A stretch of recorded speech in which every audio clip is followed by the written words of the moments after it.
제가 고등학교 2학년 때 학교 합창단 짱을 했었습니다. 지도하는 음악 선생님이 여자분이었는데요. 남고생들을 완전히 휘어잡았습니다. 선생님은 저에게 음악실 열쇠 2개 중에 하나를 주었습니다. 틈틈이 음악실 청소하라고 또 합창단 연습하라는 그런 뜻이었습니다. 그런데 선생님이 열쇠를 안 가져온 날, 저는 열쇠를 잃어버린 날이기도 했습니다.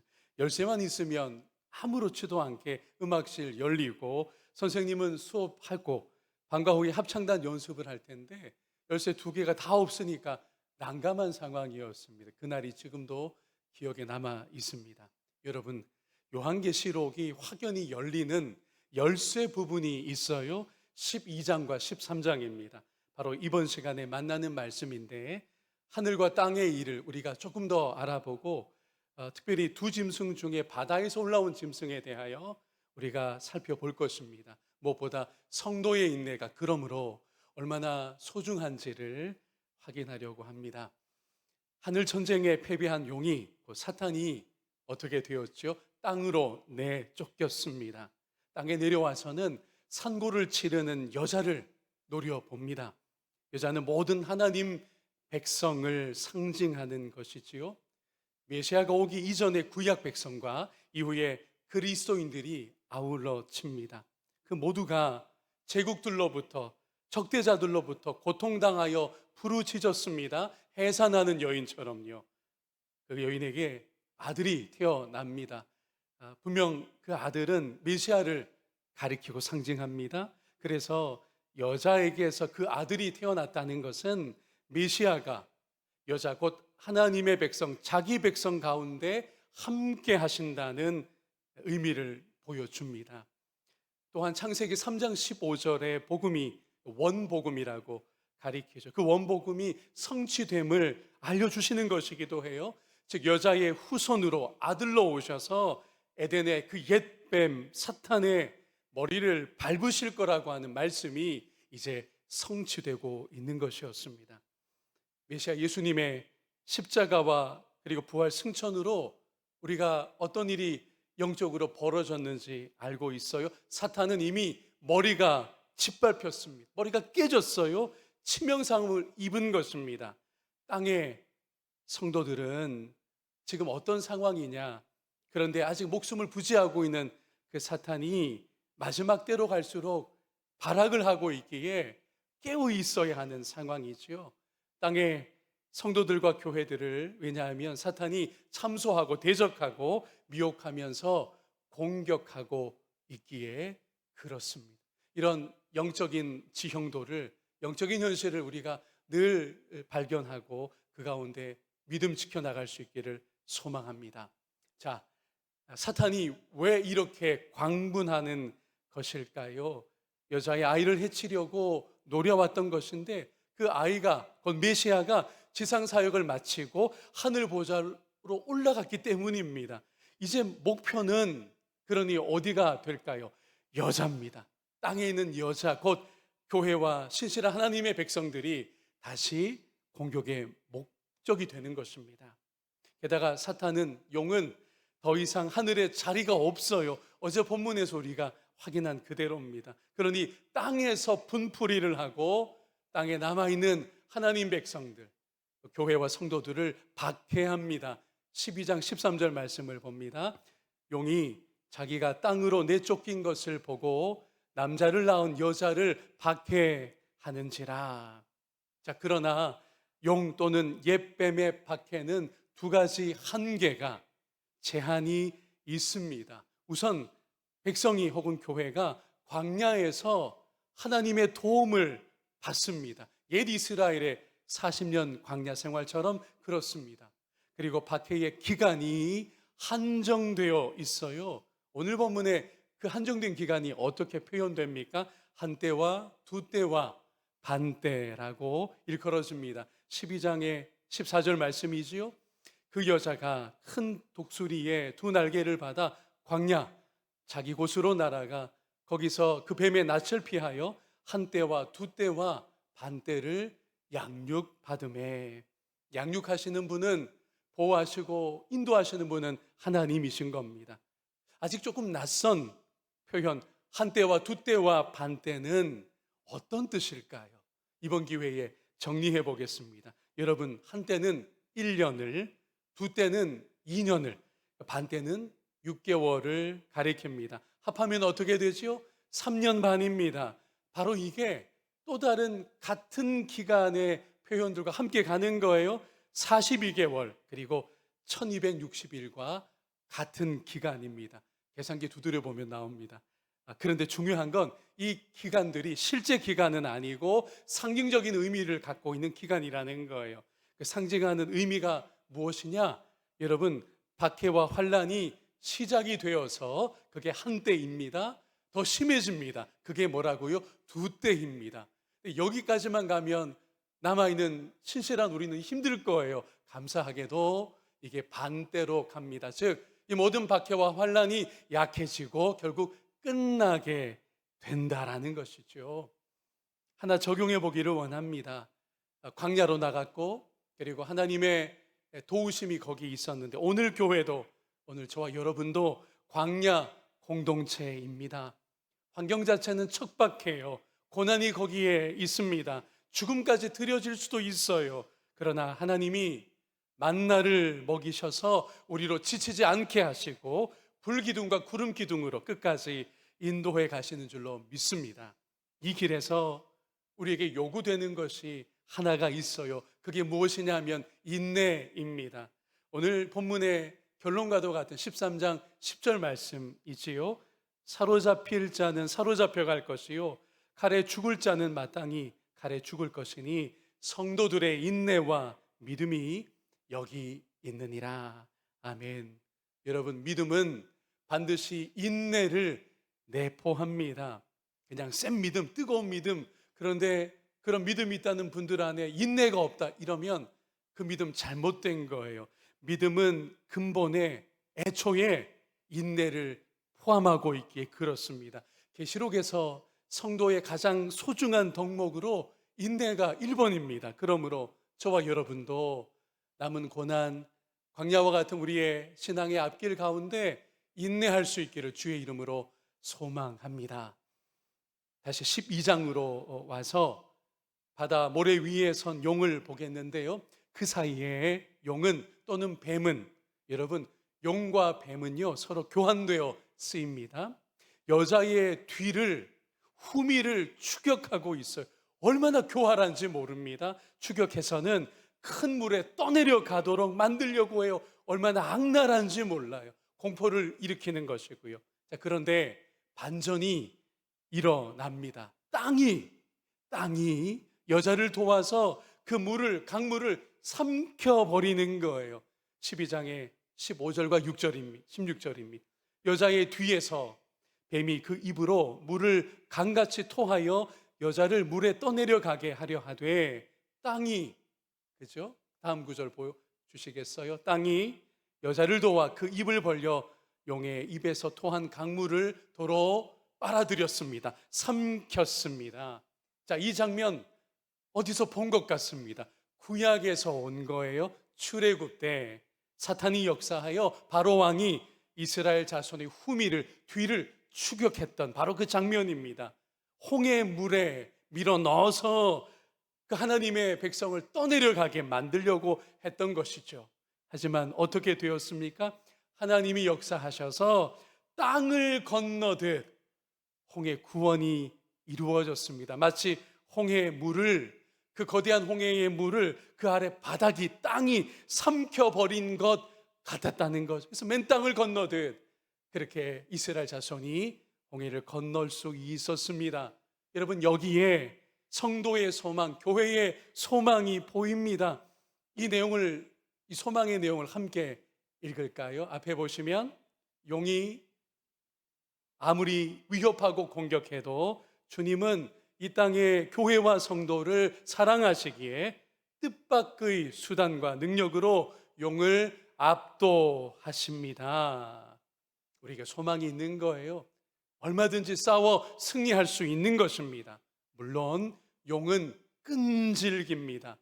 오늘 본문에 자세히 들여다보니 전쟁을 벌이려고, 이제 전면전을 벌이려고 바다 모래 위에 전열을 갖추고 있으니까요. 12장 17절입니다. 용이 여자에게 분노하여 돌아가서 그 여자의 남은 자손 곧 하나님의 계명을 지키며 예수의 증거를 가진 자들과 더불어 싸우려고 바다 모래 위에 서 있더라. 제가 부안 변산반도를 가본 적이 있습니다. 드넓은 단단한 바다 모래가 참 좋았습니다.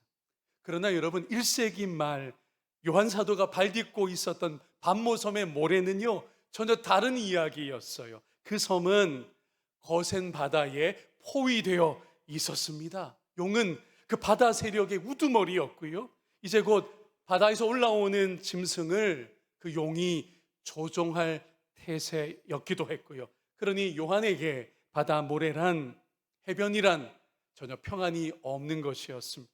낭만은 더더욱 없었습니다. 영적 긴장이 계속되는 현장이었던 거예요. 그 긴장의 무대가 드디어 막을 올리는데 이제 두 짐승이 등장합니다. 13장으로 넘어가는 지점입니다. 먼저 1절에서 13장 1절에서 3절까지를 우리 유심히 살펴야 될 것 같아요. 내가 보니 바다에서 한 짐승이 나오는데 뿔이 10이요 머리가 7이라. 그 뿔에는 10왕관이 있고 그 머리들에는 신성 모독하는 이름들이 있더라. 내가 본 짐승은 표범과 비슷하고 그 발은 곰의 발 같고 그 입은 사자의 입 같은데 용이 자기의 능력과 보좌와 큰 권세를 그에게, 짐승에게 주었다는 겁니다. 3절입니다. 그의 머리 하나가, 이것도 굉장히 의미심장한 이야기인데 조금 뒤에 확인하겠습니다. 그 머리 하나가 상하여 죽게 된 것 같더니 그 죽게 되었던 상처가 나음에 온 땅이 놀랍게 여겨 짐승을 전 세계적으로 따르는 일이 생긴다라는 것입니다. 자, 바다에서 짐승이 올라옵니다. 상륙했어요. 우리 도시가 바다가 있는 도시입니다. 또 바닷일 해보신 몇 분이 우리 공동체에 있고요. 네, 여러분, 성경에서는 바다가 부정적입니다. 바다는 혼돈의 세력이고 악을 상징하기도 하고, 그래서 우리가 21장에 가면 확인하겠지만 여러분 알고 있으시죠? 새 하늘과 새 땅에는 이게 없어요. 바다가 없습니다.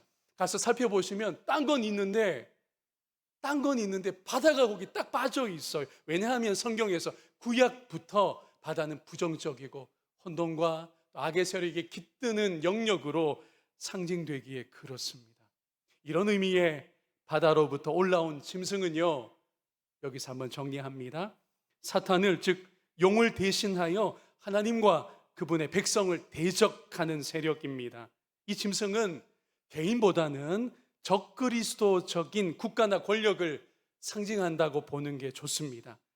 구체적으로 어떻게 하느냐, 뭘 하냐? 하나님 경배를 가로챕니다. 고약하죠. 아주 사악하죠. 하나님 백성을 핍박합니다. 또 악한 힘을, 특별히 군대를 사용할 수 있어요. 여러분, 군사력이 나쁘게 권력자에 의해서 사용되잖아요. 그 이면에 사탄이 분명히 있어요. 잘 보아야 합니다. 그리고 자기를 우상화, 신격화합니다. 모든 시대에 이런 세력, 이런 제국, 권력자들이 있었어요. 예를 들어 볼까요? 구약시대 바벨론, 또 로마 제국, 그리고 시간을 많이 지나 일본 제국, 그리고 북한, 어디든 모든 시대 속에 등장하고 있었던 것입니다. 이제 짐승의 생김새를 주목하겠는데요, 뿔이 10이고 머리는 7이라고 합니다. 여러분, 이게 무엇과 똑같은지 혹시 떠올려 주십니까? 용의 묘사와 똑같아요. 이런 내막이 있는 겁니다. 용이 짐승에게 권세와 능력을 줍니다. 자기 아바타로 삼는 걸 조종합니다. 뒤집어 말하면 짐승은, 바다에서 올라온 이 짐승은 용에게 종속되어 있어요. 용을 위합니다. 자, 이 짐승의 뿔에 왕관이 있어요.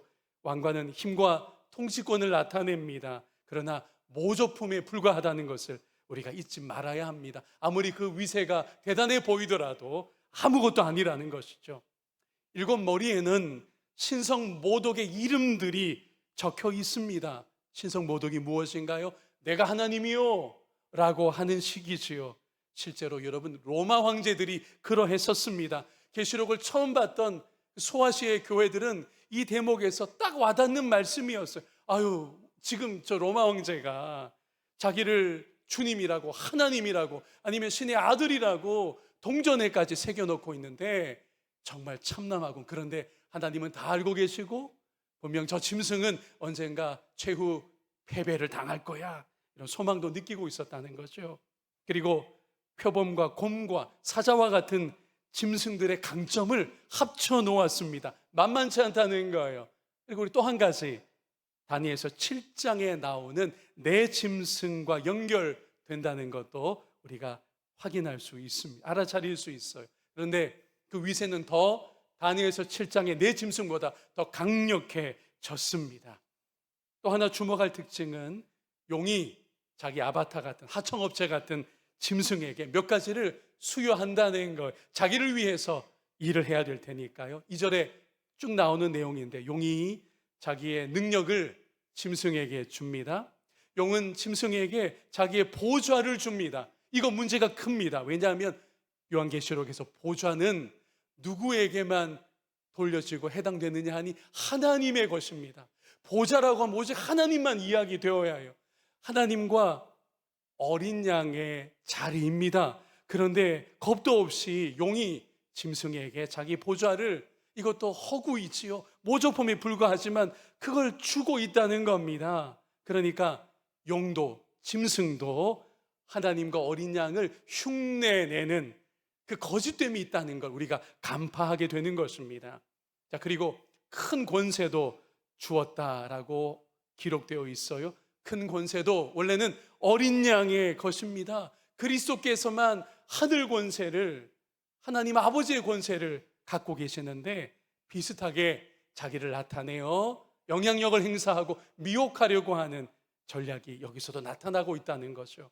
그러니까 짐승은 용의, 사탄의 형상입니다. 짐승은 용의 하청을 받아서 활동하는 대행사 같은 존재이고요. 그런데 여러분, 이 짐승이 심지어 이것까지도 따라합니다. 이것까지도 모방하고 있어요. 13장 3절인데 그의 머리 하나가 상하여 죽게 된 것 같더니 그 죽게 되었던 상처가 나음에 온 땅이 그걸 표적으로 여긴 거예요. 놀랍게 여겨 그 짐승을 따르고 경배하기에 이르는 겁니다. 여러분, 방금 이 구절이 그 속에 짐승이 누구를 따라한 것인지 감을 잡으셨습니까? 어린 양 그리스도를 따라한 겁니다. 어린 양 그리스도의 무엇을 흉내낸 거죠? 죽음과 부활을 흉내낸 거예요. 머리 하나가 상하여 죽었다라고 했거든요. 근데 슬금슬금 어떻게 되었습니까? 상처가 나은 거예요. 소생한 겁니다. 그걸 보니까 온 땅이 우와, 대단하네, 저렇게 능력이 있다니, 그냥 불사신이네 그러면서 놀랍게 여겨서 짐승에게 따르고 추종하며 경배하게 되었다는 것입니다. 사랑하는 여러분, 그러므로 그리스도의 재림이 가까이 올수록 사탄은요, 누구를 앞세워 그리스도처럼 보이게 할 것입니다. 이거 늘 분별해야 돼요. 살리고 치유하는 능력을 특별히 나타내서 사람들로 그를 따르게 할 겁니다. 그러니 여러분, 우리 한국 교회 역사에 주요 이단 사이비들을 한번 떠올려 보세요. 그 교주들 중에는 더러 이런 주장을 했습니다. 자기는 죽지 않는다는 거예요. 죽더라도 사흘 만에 살아날 거라고 영생교 교주가 그랬었어요. 오늘 이 본문하고 똑같습니다. 죽음이라는 한계가 있지요. 그런데 소생된다, 그거 문제되지 않는다, 부활한다 라고 하는 식의 회복의 권능이 있는 것처럼 자기들을 앞세울 때 사람들이 혹할 수밖에 없어요. 따르게 된다라는 것이죠. 특별히 치유의 은사가 귀한 것일 수 있으나 그것도 잘 보아야 돼요. 사탄이 도구로 쓸 수도 있다는 것이죠. 갈수록 분별이 얼마나 중요한지 몰라요.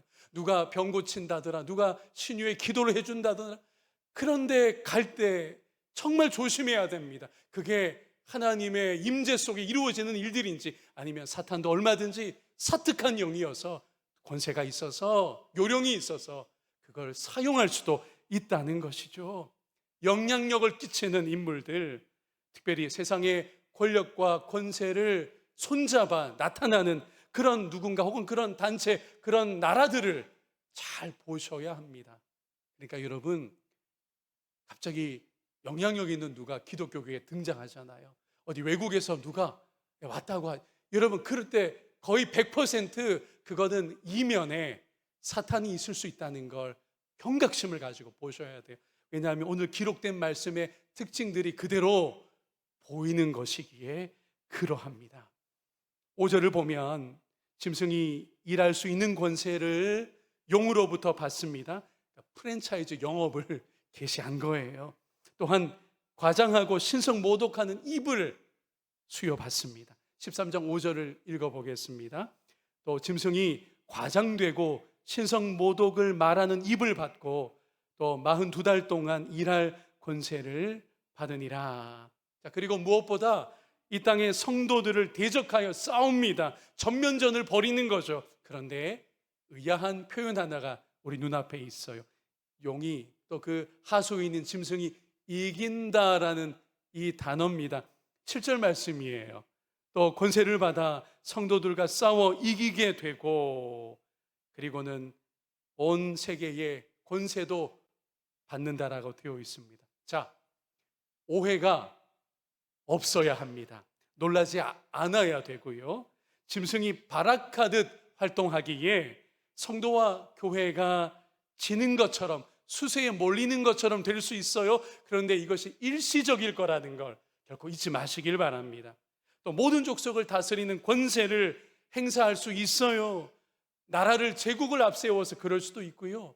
또 권력자 누군가를 혹은 이 시대에 무슨 선지자다 사도다 그래서 영향력을 행사할 수도 있어요. 그런데 그리스도의 왕권이 최후 승리한다는 것을 늘 우리 마음에 새길 수 있기를 바랍니다.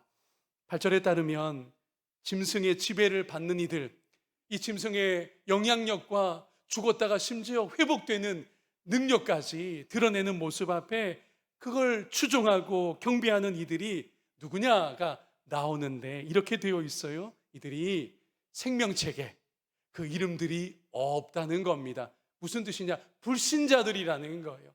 결국은 짐승을 추종하고 짐승에게 그냥 휘둘리는 이들은 불신자들이지 우리는 결코 아니라는 겁니다. 다만 교회와 성도들은 깨어서 영적 싸움을 더 싸워나가고 인내의 믿음으로 승리할 수 있기를 소망합니다. 이제 설교를 마치면서 오늘 전체 본문의 핵심 구절인 13장 10절을 다시 읽으면 좋겠습니다. 사로잡힐 자는 사로잡혀 갈 것이요 칼에 죽을 자는 마땅히 칼에 죽을 것이니 성도들의 인내와 믿음이 여기 있느니라. 아멘. 설교 시작하기 전에 불렀던 찬송이 마지막 가사 부분이 제가 등단하면서 큰 도전과 감동이 되었습니다. 최후 승리를 얻기까지, 그렇죠? 주의 십자가 사랑하리. 빛난 면류관 받기까지 험한 십자가 붙들겠습니다. 바로 그 가사가요, 그 고백이 오늘 설교의 주제에 딱 어울립니다. 저와 여러분이 짐승으로 상징되는 여전한 악의 세력의 공격과 미혹과 대적함이 있지만은 우리가 인내의 믿음을 가지고 특별히 예수 그리스도의 보혈의 능력으로 나아갈 때, 그 보혈의 증인으로 살아갈 때 이미 영광과 승리는 하나님께서 우리에게 예비해 두셨기 때문에 견디기만 하면 되는 줄로 믿습니다. 광야 40년 옛 언약 백성들이 하나님의 양육하심으로 그 40년을 지냈듯이 오늘 광야와 같은 영적 현실 속에서 하나님이 우리를 버리지 않으시고 끝까지 인도하시고 어린 양의 보좌에 함께 앉아 참된 영광과 왕노릇함에 참여하는 우리의 마지막의 일들이 분명히 우리 앞에 있습니다. 그 소망을 가지고 오늘도 내일도 전진하는 저와 여러분 되기를 주의 이름으로 축원합니다.